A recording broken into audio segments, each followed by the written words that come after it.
বিসমিল্লাহির রহমানির রহিম। আসসালামু আলাইকুম। আজকে আমরা আবারও নিয়ে হাজির হলাম নতুন ভিডিও। বিসমিল্লাহির রহমানির রহিম।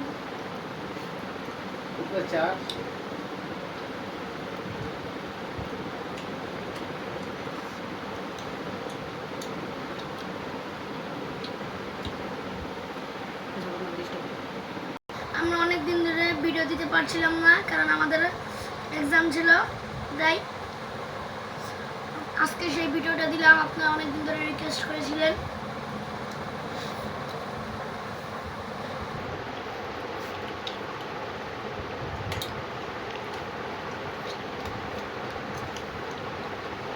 ফ্যান্টাস্টিক হয়েছে, অনেক মজা হয়েছে।